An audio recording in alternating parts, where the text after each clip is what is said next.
Balkanizing Iran. Well, now, that is a phrase that I hadn't really thought of here before, but it may very well actually be something that could end up happening. And that is wild to think about. While the ongoing campaign by the United States and Israel has relied primarily on aerial strikes to eradicate the Islamic Republic's leadership, as well as to destroy its infrastructure and military capabilities, some recent reports have suggested that the White House is also searching for more local partners on the ground. In other words, utilizing actual ground troops of local ethnic groups that want autonomy, independence, or something else, versus going and sending in American bodies that could prove to be, well, to put it bluntly, significantly less popular domestically in the United States.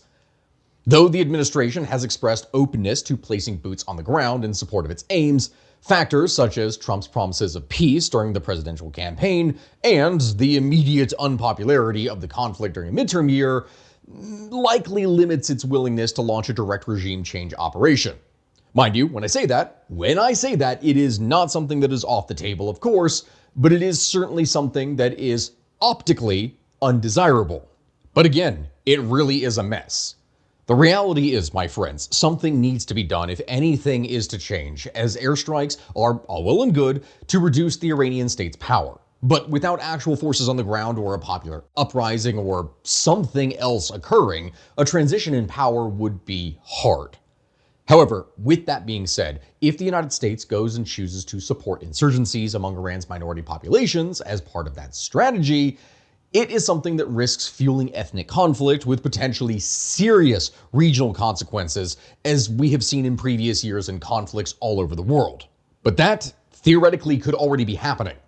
According to some news sources, the CIA has been arming Kurdish militias in western Iran in the months leading up to the war. And Israeli media sources have even suggested that the effort is far more expansive and potentially includes Baluchi groups in southern Iran, many of which also contain some extremist elements.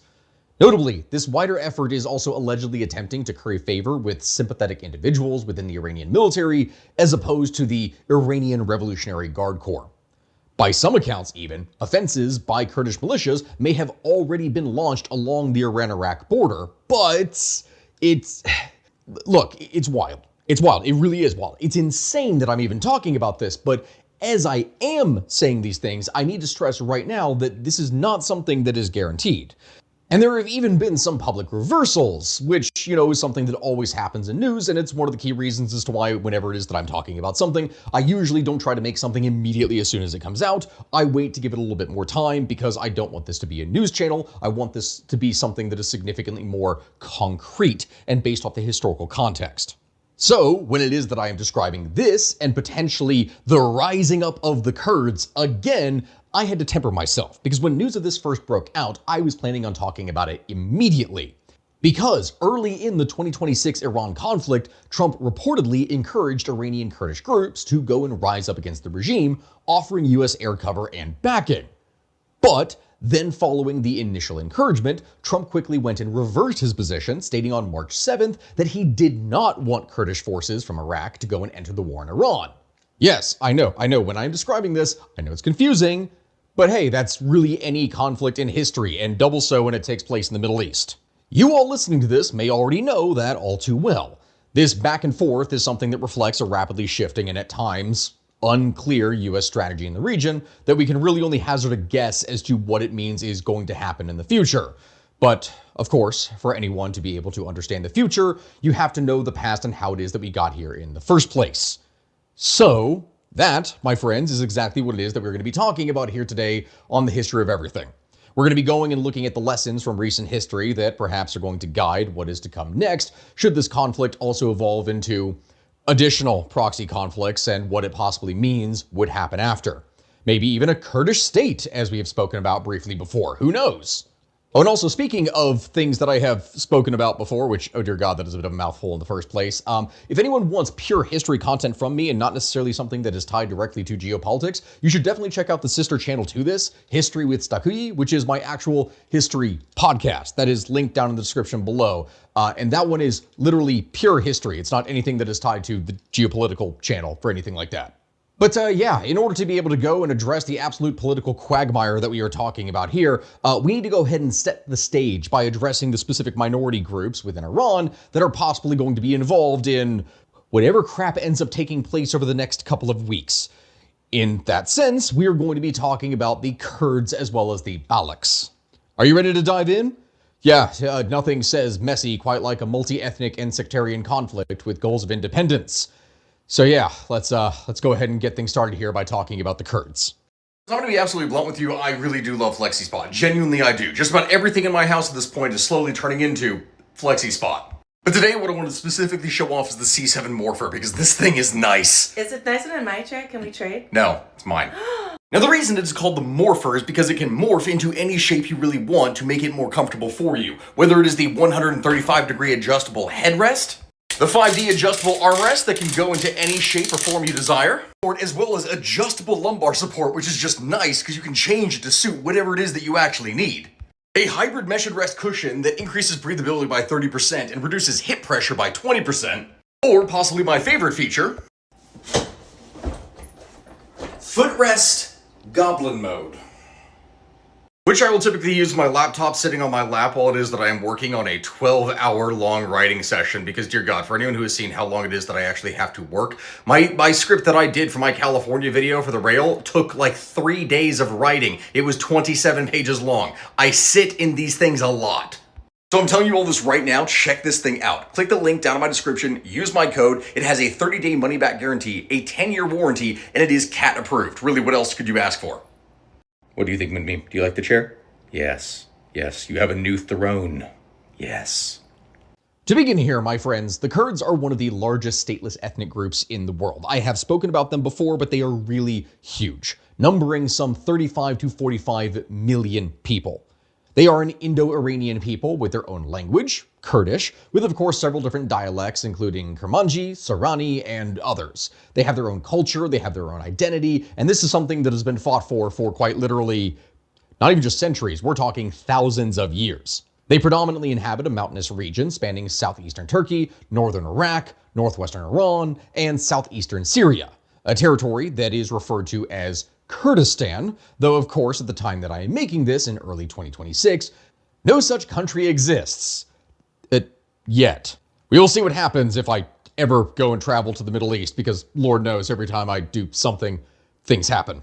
If you want to be potentially part of that experience, you can join me in Greece or Croatia or Estonia, Latvia, Lithuania. Yeah, we're going to be doing a lot of trips here, and if you really want to travel with me this summer to Greece and Croatia, the spots for that are going to be expired in like 3 weeks now, I think at this point. It's like the last chance to be able to get tickets to travel with me here this summer. So if you want to go on an adventure and learn some history, do that, and then we can potentially watch the world burn. Anyway, in short, Kurdish-speaking peoples have inhabited the mountainous regions of the Middle East for over 1,000 years. Throughout the medieval period, Kurdish tribes would form semi-autonomous principalities under the suzerainty of larger empires, whether that is the Arabs, the Seljuks, the Mongols, or eventually the Ottoman and Safavid empires. They were always subservient. And that is important to stress here. This is one of the key reasons why we have to explain the context of all of this. For centuries, Kurdish emirates would enjoy significant autonomy under Ottoman rule. They would go and govern their own affairs in exchange for loyalty and military service. And in the late 19th century, the Ottomans then began a gradual process of centralizing their power and authority, systematically going and dismantling Kurdish principalities. This, as you could probably expect, would provoke revolts, including those led by Badr Khan Beg in the 1840s and Sheikh Ubaydullah in the 1880s, who explicitly articulated a vision of Kurdish nationhood that hadn't really existed before. Now, these were ultimately crushed, but they did plant the seeds of modern Kurdish nationalism, and that is why it is that I am mentioning them here now, because you need to understand that this is a people that went from having a great degree of autonomy and their own local power base for quite literally centuries to it being stripped away from them, and that is something that they never forgot. After World War I and the collapse of the Ottoman Empire, the victorious Allied powers would go and draft the Treaty of Sèvres in 1920. Which included provisions for an autonomous Kurdish state in parts of what is now southeastern Turkey, with the possibility then of full independence eventually. However, Mustafa Kemal Atatürk's Turkish nationalist movement would go and reject the treaty and waged a war of independence, which ultimately succeeded. The replacement treaty of Lausanne in 1923 would thus establish the borders of modern Turkey and made no mention of the Kurds whatsoever. Thus, Kurdistan as an idea was over. It was effectively partitioned among Turkey, Iraq, Iran, and Syria with no state of their own. This betrayal is something that remains a defining grievance of Kurdish nationalists who have fought ever since, though, again, this video is not focused on specifically the Turkish elements, as we covered that in a previous video. It's just important that we mention it. Instead, we have to focus specifically in this case on the Iranian Kurds. To go into detail, Iranian Kurds, which comprises of the 35 to 45 million that I talked about here, approximately 8 to 12 million people. And they have sought autonomy for decades, but to no real success. The short-lived Republic of Mahabad in 1946 in northwestern Iran that was supported by the Soviet Union was arguably the only independent Kurdish state in modern history. And it lasted less than a freaking year before being crushed by Iran under the Shah. Following this, when the 1979 Islamic Revolution toppled the Shah, Iranian Kurds were among its active participants, hoping that the new order would go and grant them autonomy, like it is that they had desired for decades. Abdul Rahman Ghasemlo, who was leader of the KDPI, the Kurdistan Democratic Party of Iran, went and presented demands for Kurdish autonomy within a democratic Iran. This was the hope that many more liberal-minded people in the aftermath of the Iranian Revolution hoped would follow the Shah's autocratic regime. But as we all know, that was not going to be the case. Ayatollah Khomeini would go and reject these demands categorically and issued a fatwa against the Kurds, declaring jihad on Kurdish counter-revolutionaries. Yeah, no, they were not going to catch a break.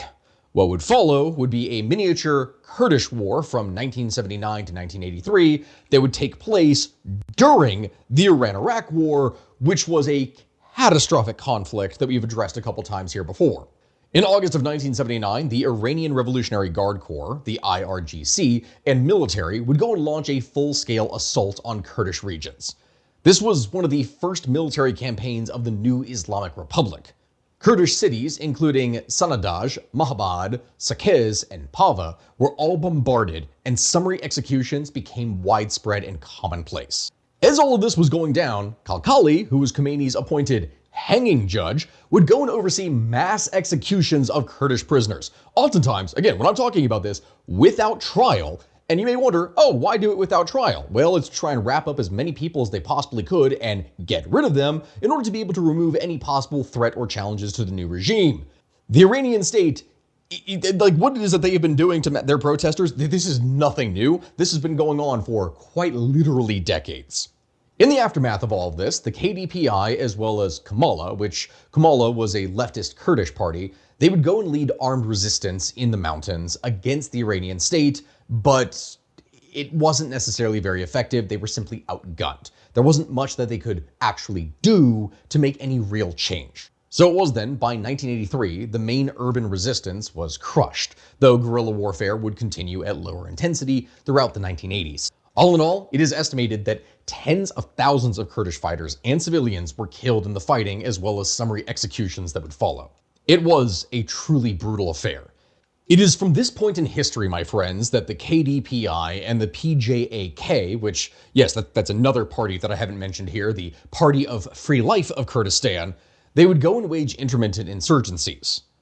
But until recently, there was very little cohesion amongst the Kurdish or really any opposition forces in Iran, which that's something that I've touched upon here before. Once it is that the Ayatollah had taken power, there was really no resistance. Instead, the greatest sort of unity in opposition came during previous mass protests that were subsequently crushed by Iran's brutal regime. When speaking about things from the Kurdish perspective, Kurdish areas would participate heavily in the women, life, and freedom protests that would go from 2022 to 2023, something that was sparked by the death of Mahsa Jina Amini, a Kurdish woman who had been killed while in morality police custody. Which, yes, that is a thing that Iran has for anyone who has been curious. They have a police force that is dedicated to upholding Islamic morality. And they're not very kind about that either. We'll probably be talking about that more here in the future, but either way, the slogan itself from the protests, Jin, Jian, Azadi, that is, funnily enough, Kurdish, and it became a rallying cry all across Iran. In fact, if you go and look at this time a bit deeper, Kurdish regions were the epicenter of the protests. Cities like Mahabad, Sanadaj, Sakez, Javarud, and Bukhan would see the most intense and sustained demonstrations, which in turn, as you could probably expect, considering everything that we've already been describing about the Ayatollah and what it is that he does, this would draw the much unwanted attention of the state. The regime's response in Kurdish areas was disproportionately brutal. Security forces would use live ammunition, including heavy weapons, against protesters. Javarud and Mahabad essentially came under military siege, and reports of extrajudicial killings, mass arrests, torture, and sexual violence in detention became commonplace. It was overall quite severe, with over 500 people being killed nationwide, and Kurdish regions bearing a disproportionate share of the violence, as thousands had been arrested and several Kurdish prisoners were executed in connection with these protests. And that, for a while, was pretty much the end of that. Before the mass protests that were seen over the course of 2025 and 2026, that right there with the women's protests was arguably the most active the Kurds had been in decades. The question then, of course, becomes, well, what are they going to do now, or what is going to happen next? If you recall what I said close to the beginning of this video, the CIA, according to several sources, has been working to arm Kurdish forces to spark an uprising in Iran. President Donald Trump, however, would later oppose having Kurdish forces join the war against the Iranian regime, citing the need to prevent the conflict from becoming any further complicated than it already freaking is. As for whether or not that will be the case, we don't really know, but there is a precedent. It's not the first time that the United States government has looked to the Kurds as a strategic ally in the Middle East, and it would also not be the first time that the US has stopped backing the Kurds as well. Yeah. Since 1991, the United States and the Kurds have cooperated several times in different parts of Kurdistan. The first phase was after the 1991 Gulf War, when the United States would encourage Kurdish and Shiite uprisings against Saddam Hussein, which were then violently suppressed. This led the United States, Britain, and France to impose a no-fly zone over Iraq, which eventually enabled the emergence of the Kurdistan Autonomous Region. A second phase would follow the September 11th attacks, when the United States would cooperate closely with Kurdish parties in the autonomous region, contributing to the fall of Saddam Hussein and the establishment of the Kurdistan Regional Government as an autonomous entity within a federal Iraq in 2005. The third phase, and arguably the most controversial among these things, would occur in Syria after 2015. This being when the United States would partner with Kurdish-led forces in Rojava to go and defeat the Islamic State, with US air power supporting Kurdish ground operations through the Syrian Democratic Forces. However, this partnership is something that weakened after 2025 due to shifting US strategic priorities, increased Turkish pressure in northern Syria because of their own issues with the Kurds, and other factors, which would lead to the US withdrawing support. Something that has been seen as a kind of betrayal. But now, despite everything that has happened, that partnership might, mind you, be back on the table once again. Or at least that is something that could theoretically happen and the Kurds have begun to prepare for. We don't quite know yet. To explain what it is that I mean, there are 7 Kurdish political parties from eastern Kurdistan. In anticipation of a possible war and under public pressure, these parties would recently form an alliance to coordinate their actions if the Iranian regime weakens, and they could then establish political status like the Kurdistan region in Iraq, but in Iran. According to some sources within these parties, they collectively command around 8,000 to 10,000 fighters, known as the Mountain Peshmerga, and they include many returning from long periods of exile. Now, these forces operate from the Kurdistan mountain areas, and they are believed to be supported by urban Peshmerga who are waiting inside of the Kurdistan region in Iran for the time to properly strike. On paper, when you are looking at this, it sounds like at any given moment, the Kurds could just suddenly rise up and take over, but that's not really the case. Kurdish leaders have also said that they won't launch a ground offensive on their own. To do so would basically be suicide, and so at this point, there are a couple possible options, which we're going to have to go through here. First up, is the no-fly zone scenario. What we spoke about here before, back in 1991, the establishment of a no-fly zone enabled Iraq's two main Kurdish factions, the Kurdistan Democratic Party, or KDP, and the Patriotic Union of Kurdistan, or PUK, to develop two separate administrative regions that advanced their political goals over the course of 12 years, until the onset of the 2003 war. Throughout that period, the Iraqi government would operate under the severe restrictions of the oil for food sanctions regime. In a copy of this, Kurdish leaders have put forward the implementation of a no-fly zone as a precondition for committing their armed forces to operate inside Iran. They simply would not do it without actually having air cover. Should the US, Israel, or potentially a number of European partners collaborate to share the burden of the enforcement, a no-fly zone over Iranian Kurdistan could become a realistic option. Such a zone would go and undermine Tehran's grip on the region, and it would raise the likelihood that Azeri and Luri populations, which are whole other ethnic groups whose territories overlap with the Kurdish areas, could align themselves with Kurdish liberation movements. In the event that the United States pursues this approach without achieving a decisive military outcome against Iran, though, it could use Kurdistan as a base for establishing military installations to keep close watch on the regime. We don't really know. The problem is, however, considerable challenges stand in the way of any of this happening. There is currently no indication that such a decision has been reached. We simply do not have it, though it would be very funny if that happens literally at the exact moment that this video releases. I'm just saying that right now. And Washington may be unwilling to shoulder the financial and logistical burden of sustaining a no-fly zone over time without allied support. However, as for how Iran would react to all of this remains uncertain, though, particularly as it has been reinforcing its western border regions with additional weapons and military personnel to confront a potential Kurdish armed group coming into there. A further concern is that the United States might just go and abandon the initiative altogether if diplomatic negotiations were to open with a successor Iranian government, thus making the entire alliance with the Kurds once again rather pointless. It would basically be the issue with Turkey in Syria and the Kurds all over again. The second option, then, if everything goes super smoothly and Iran breaks, but not too badly, which, again, me describing that may be a bit wishful thinking, is the federalism scenario. What I mean by this is that similarly to what we have seen in other countries with Kurdish populations that are no longer trying to outright get full independence, some Kurdish political parties advocate for a federal system after the collapse of a theocratic Iran, something that is modeled on the Iraqi system that we mentioned here earlier. The vast majority of Kurds, Azeris, Arabs, and Balochs would likely refuse to accept a centralized state, especially one that was governed by Iranian nationalists or monarchist factions, both of which have historically been, how should we say, less than kind to the Kurds and other minorities. Yes. Though the current monarchist leader in exile, Reza Pahlavi, may be far more amenable than his father or grandfather had ever been, it doesn't necessarily mean that the more hardline nationalists within a potential government of his would be willing to go along with things. Should this happen, and again, I know describing things in the Middle East like this can just oftentimes be wishful thinking, a federal system could incentivize Iran's marginalized communities to go and participate in shaping the country's political future. It could be something that fosters stability. It could create inclusive governance. It could allow for equitable power distribution.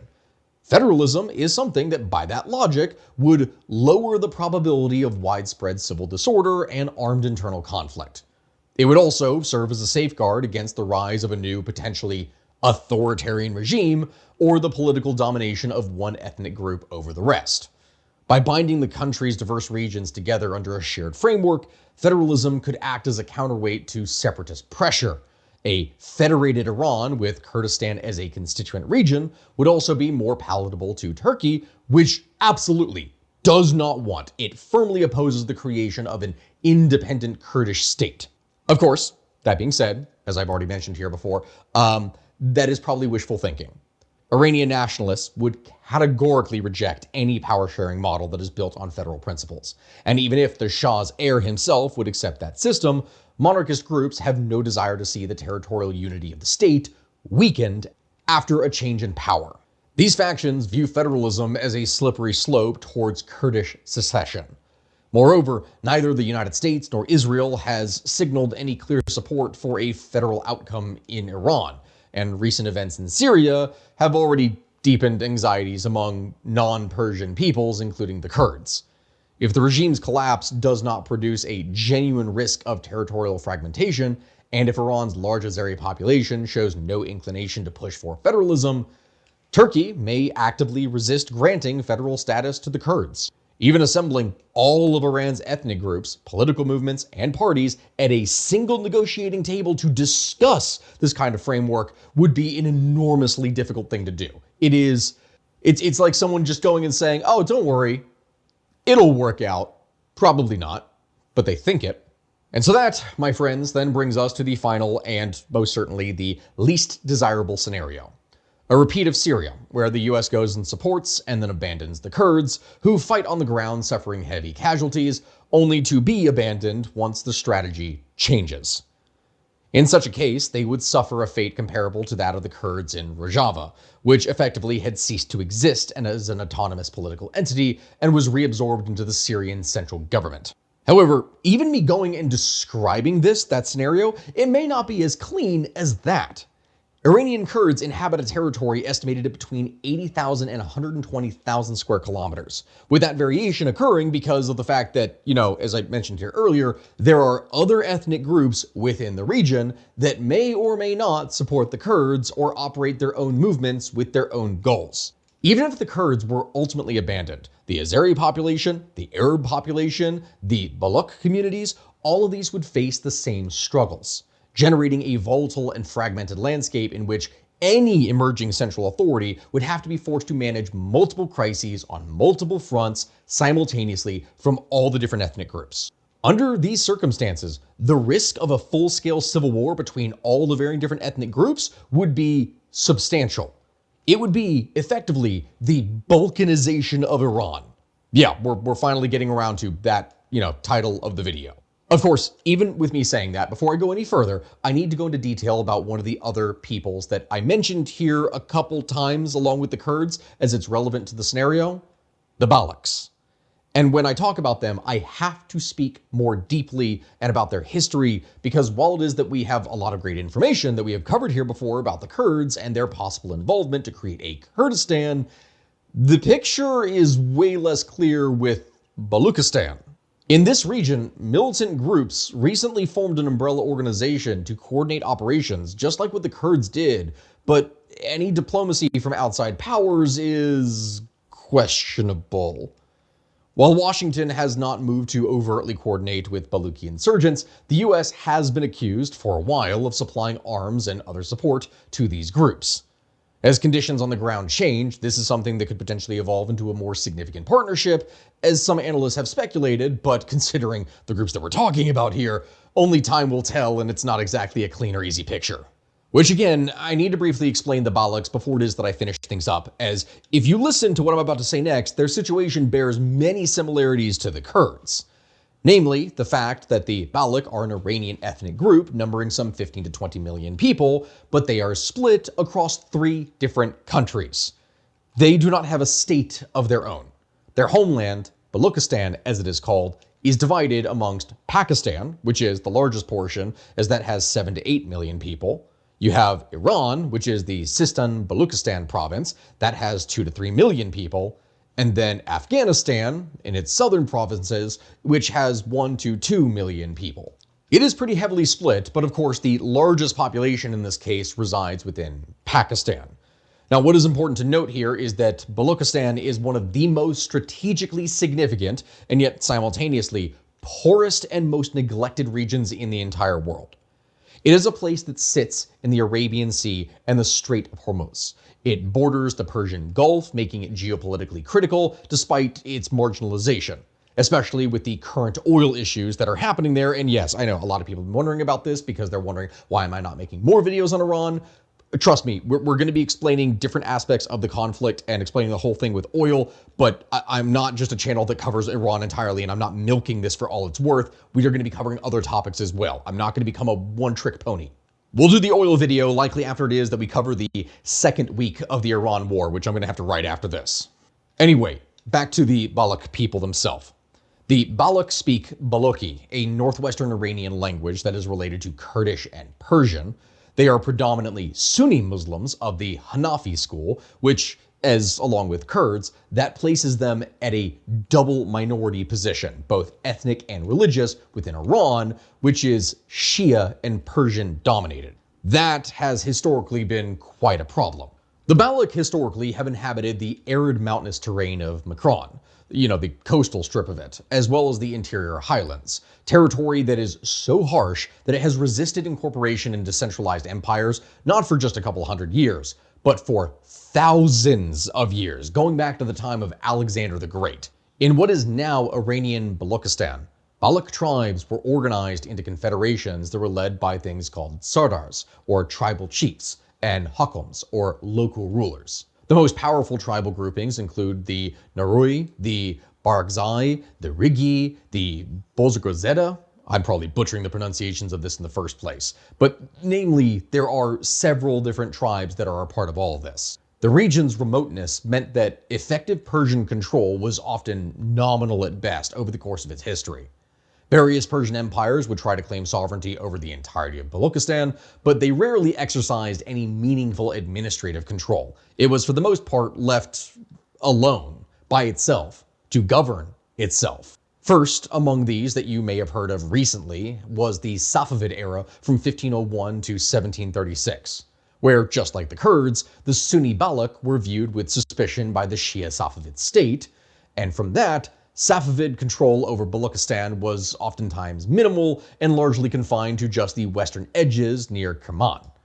On occasion, they would go and launch punitive expeditions into the region to try and take more direct control, but they could never really establish lasting control over the vast desert interior. It just wasn't suitable for any of that. Following them, you had the Qajar dynasty, which ruled from 1789 to 1925, and that is right where things get significantly more hectic and would create a lot of the modern problems that we see here today.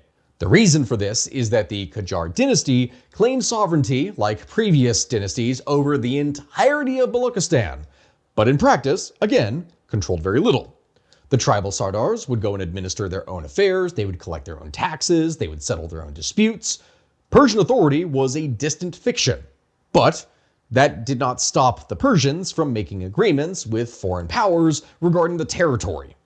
And so that's exactly what they did. The Goldsmith Line in 1871 and the McMahon Line in 1896 were drawn by British imperial arbitrators.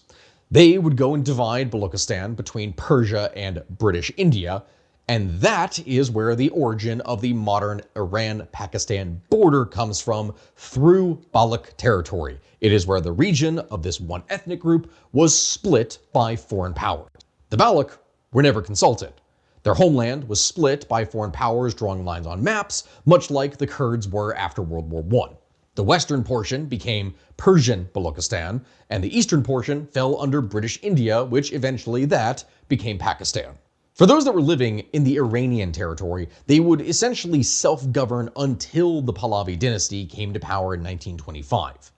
Then, from this point, everything would rapidly change. Reza Shah's centralization campaign would hit the Baloch people hard, mirroring what had happened with the Kurds. The Shah was determined to bring all of Iran's periphery under direct central government control. Baloch tribe leaders were stripped of their authority, they were arrested, or they were exiled. The tribal Sardari system was dismantled. Baloch peoples were forcibly disarmed and their nomadic movements were restricted. And in response, they didn't take it very well. Dost Muhammad Khan Baranzai, a powerful Baloch chief, would go and lead a major revolt against Reza Shah's centralization of the state in the 1920s. He would maintain resistance for years, operating from the mountains and raiding government outposts, but ultimately to no avail. He was eventually defeated, captured, and imprisoned in Tehran, where it is that he would die. Other Baloch leaders who resisted were executed or driven into exile in British Balochistan, as the Shah would consolidate control over the region for the first time in its history. It had never been directly controlled like what it was now. The Persian language was imposed in education and administration, Balochi was marginalized, and the province was renamed and reorganized to erase its distinct identity.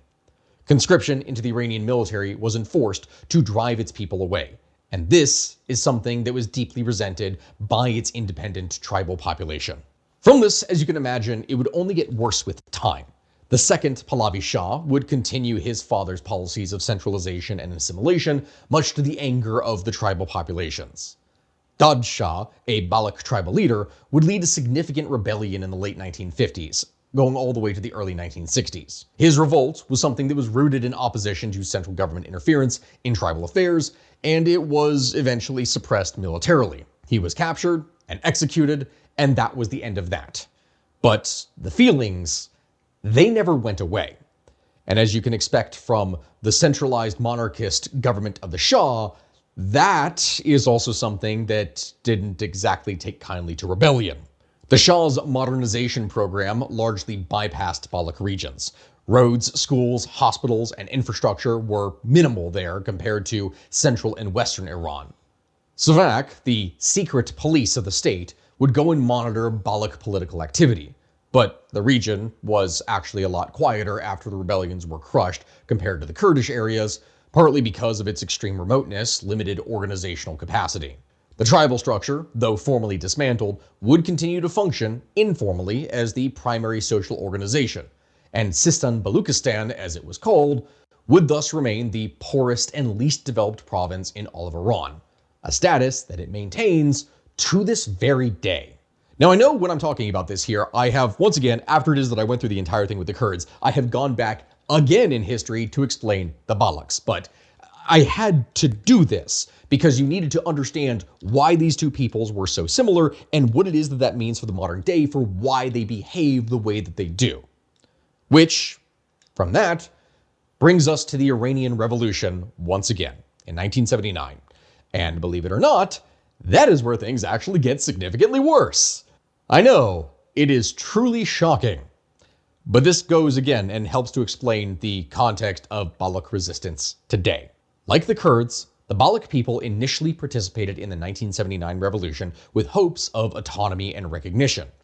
A Sunni Baloch religious leader, Molavi Abdul Aziz Molazeda, and other figures would seek to negotiate Baloch rights within the new Islamic Republic. But, remember, this new Islamic Republic was not for all of Islam.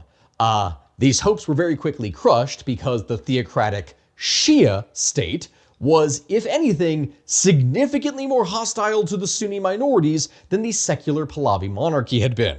I know, it is so shocking. To give you an idea of what kind of things I'm talking about here, the Islamic Republic's treatment of the Baloch has been shaped fundamentally by sectarian hostility. No Sunni mosque is permitted in Tehran, despite an estimated 1 million Sunnis living in the capital itself. This is one of the most frequently cited grievances. Sunni Baloch cannot hold senior government positions. The province's governor, the security chiefs, the key administrators, they are almost all non-Baloch Shia people that have been appointed from Tehran. Baloch religious schools, the madrasas, they face surveillance, restrictions, periodic closures. Sunni Friday prayer leaders are monitored, harassed, and sometimes outright arrested or killed. And there have been systematic efforts to promote Shia conversion in Baloch areas, including through economic incentives and the construction of Shia mosques in Sunni areas. Which, speaking of economic incentives, remember how I said the area is poor? Sistan Baluchistan consistently ranks last, or at least near last, among Iran's 31 provinces on almost every single development indicator you have. They have like the highest poverty rate, the highest unemployment rate, the lowest literacy rate, they have the worst healthcare infrastructure, they have the least access to clean water and electricity, they have the lowest per capita government spending on the area despite their problems, they have the highest infant and maternal mortality rates. They have everything. Every single thing about this place is just bad. And this is not accidental. It reflects decades of deliberate state neglect and discrimination that was meant to try and crush the identity of the people. And that is despite what it actually has going for it. The province sits on significant mineral resources, and it has coastline along the Sea of Oman. It should, by that logic, have much greater access to trade. It should have mining. It should have more things that benefit its people. But its people live in conditions that are closer to the worst areas of sub-Saharan Africa than to what it is that you see in Tehran. Which, as you can imagine, would lead people to take more drastic and illegal measures to try and better their situations or achieve some kind of righteous satisfaction. Yeah, that of course leads us to the drug and terror problem. Now, mind you, my friends, when I'm talking about this, I did an entire video a while back on how the Taliban became drug lords. That is something that I probably need to return to cover again, as it's more relevant now than it has been in years. But the way that it is related here is that Sistan Baluchistan sits on the primary drug trafficking route from Afghanistan to Iran, and from that onwards to Europe. The Iranian government has used the drug war as justification for heavy militarization of the province, with IRGC and border guard forces operating with virtual impunity, doing whatever it is they want. However, Baloch communities allege that security forces are oftentimes complicit themselves in the drug trade while using it as a pretext to suppress political dissent. In fact, Iran executes more people for drug offenses than just about every other country on earth. They are up there in that list, and the Baloch people are massively, disproportionately represented among those executed. They comprise only around 5% of Iran's total population, but oftentimes account for 20 to 30% of all executions.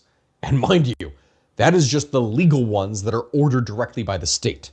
Iranian security forces regularly carry out extrajudicial killings of Baloch people in border areas, oftentimes framing victims as drug smugglers or armed bandits, which could certainly be true. They could be there, but others are wrapped up in the violence as well when they had no part. Kolbars, who are Kurdish and Baloch cross-border porters that carry goods on their back through the mountain passes to earn income, are routinely shot and killed by border guards. Iran has in fact executed hundreds of Baloch people on charges ranging from drug trafficking to a thing called, which I'm probably butchering the pronunciation of here in the first place, but a rough translation of that would be enmity against God. Like, that, in a theocratic republic, that is a harsh crime. They've also been accused of committing corruption on earth. And vague security charges like this are used against political dissidents within the Iranian Republic in order to be able to, well, crush people. Executions often follow unfair trials without any adequate legal representation, if they get any at all, that are based on confessions that can be extracted under torture. Human rights organizations have documented hundreds of these killings, disappearances of Baloch activists, intellectuals, and religious leaders. All of these things are commonplace. Which, again, is wild, by the way, and you could understand then why there are so many resistance groups that operate in the region. I know there's going to be a lot of comments that are going to take issue with the fact that I use the word resistance group when that word in this case is also almost synonymous with terrorism. And yes, I understand that because it is all intertwined. That is why I had to stress from the very beginning of this video, in comparison to the Kurds, association with the Baloch groups are far more complex and potentially problematic. You see, the most prominent Baloch insurgent group in Iran has been the Jundala, aka the Soldiers of God, founded around 2003 by Abdolmalek Rigi. The group over the years would go and carry out a series of high-profile attacks, including a 2009 bombing in Pishin that would ultimately kill 42 people, including a number of senior IRGC commanders. This was one of the deadliest attacks on Iranian security forces in the entire Islamic Republic's history. There was another attack in 2009 that was a suicide bombing at a Shia mosque in Zahedan during a religious ceremony. And along with that, you have had a whole host of other smaller things that have taken place. Kidnappings of Iranian soldiers, border guards, and so much more.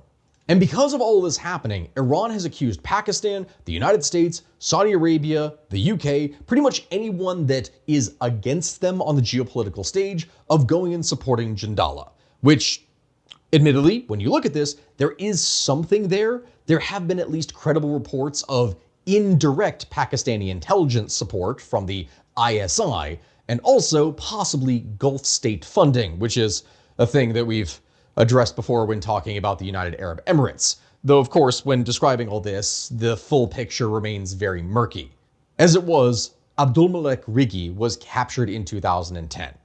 Iran would claim his plane was intercepted mid-flight, though the exact circumstances remain disputed, and he was executed on June 20th, 2010, after a televised confession that was widely believed to have been coerced. likely through torture. After Rigi's execution, the group would fracture. After that happened, you would get Jaish-ul-Adl, or the Army of Justice, that would emerge around 2012 as the successor to Jindala, behaving much in a similar way. The group would continue to attack Iranian security forces, including cross-border raids from Pakistani Balochistan. They would launch ambushes on Iranian Revolutionary Guard Corps and border guard convoys. They would kidnap Iranian border guards, and so much more. In fact, in 2019, there was a suicide bombing that killed 27 IRGC personnel.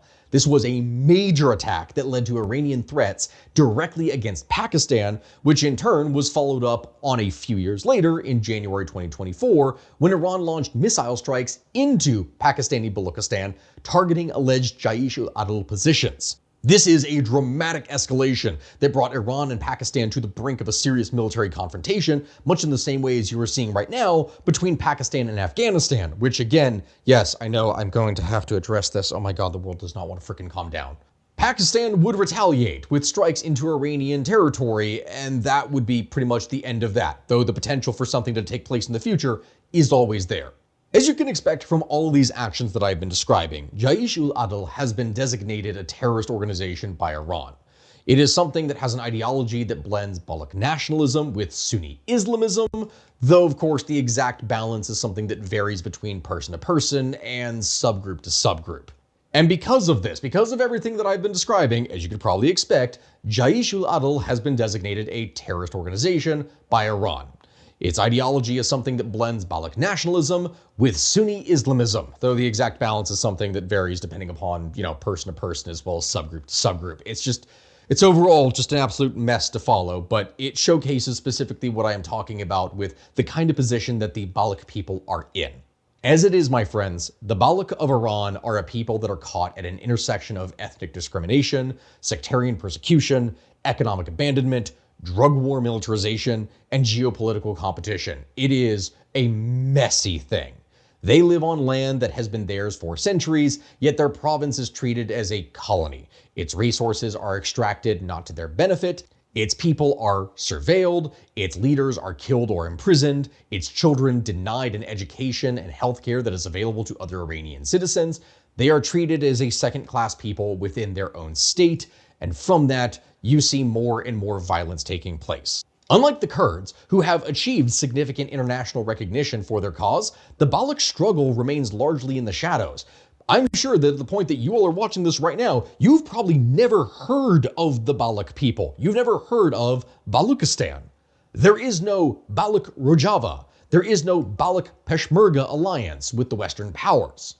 Which again, considering everything I've talked about with the whole Islamist terror jihadi aspect, that it's understandable as to why that doesn't exist. Like, don't get me wrong here. It does make sense. But yeah, so in the end, my friends, that brings us back to the subject of Balkanization, the term given to describe the breakup of former Yugoslavia into different ethnic states, largely based on ethnic lines. The maps of Iran and former Yugoslavia share a number of similarities. Iran contains several ethnic groups and nations, and although hostility among them is not as intense as it was in Yugoslavia, there is still a high likelihood of conflict in the event of a power vacuum taking place, given the numerous social, cultural, political, and historical problems that have existed between the varying different peoples. As a result, if the United States ramps up its efforts in Iran to provide air support, intelligence, and arms to Baluchi and Kurdish militant organizations that do launch their own rebellions, that is something that would likely support US aims, at least in the short run. Iran has been catastrophically weakened over the past month, with much of its military assets destroyed, and by undermining the Islamic Republic's control of Iran's periphery and further degrading its security infrastructure, there is theoretically little that the state would actually be able to do in response. In a best-case scenario for the Trump administration, this potentially could hasten the regime's capitulation or outright collapse. But it's a big but here. That does not mean that it is the best-case scenario in the long run, and carries with it some very dangerous possibilities for the future. Also, it does not even mean that it will work as intended in the short term. The reality on the ground, my friends, is that those rebellious movements do not have the military capability or even the desire to march on Tehran. And both the Kurdish and Baluchi minority communities comprise comparatively small fractions of the overall population. We are again not talking about a united Iranian opposition force here, of which there really are none within Iran. Instead, we are talking about a much smaller outlying minority force that only cares about their own autonomy in their own areas. As a result, they're likely to primarily focus on consolidating control over their local regions and push no further. If that happens, and the regime falters or collapses, rather than allowing for a political transition, the result instead would be something more akin to what it is that we saw in Syria, where everything is split across the country into multiple smaller factions and confrontations with minority forces continuing even after the fall of the Assad regime. In a worst-case scenario, Iran could become trapped in a new forever war long after the US decides to pull out from it. And yes, I know, when it is that I'm describing that, it does mean that the threat of a hostile united Iran would have been eliminated, so that would be a success, but a bunch of potentially hostile elements fighting over control of what is one of the most strategically valuable oil routes in the entire world, well, that is something that would become everyone's problem afterwards. But, as it is, my friends, I don't want you to, after watching this video, think it's all doom and gloom, as what I'm describing here is merely one possibility, and it's not even the most likely, necessarily. But it is a plausible one under specific conditions. Namely, a sudden and total collapse of central authority, combined with external intervention, could go and empower ethnic groups on the periphery to go and take charge at the expense of the center. The country's ethnic composition provides the raw material for fragmentation, but the actual depth of shared Iranian identity, its economic integration, and the opposition of most major external powers makes full dissolution less likely than partial autonomy arrangements or federalism. The most dangerous scenario is one in which the regime collapses without any kind of negotiated transition, something that leaves a vacuum that no single group can actually fill and that multiple groups would try to rush to exploit. In that case, Iran could enter a prolonged period of civil conflict that, even if it does not produce permanent partition, that could cause immense human suffering and regional destabilization. So, in the end, when we are talking about all the different possibilities that could take place, there is no actual way to guarantee exactly what is going to happen.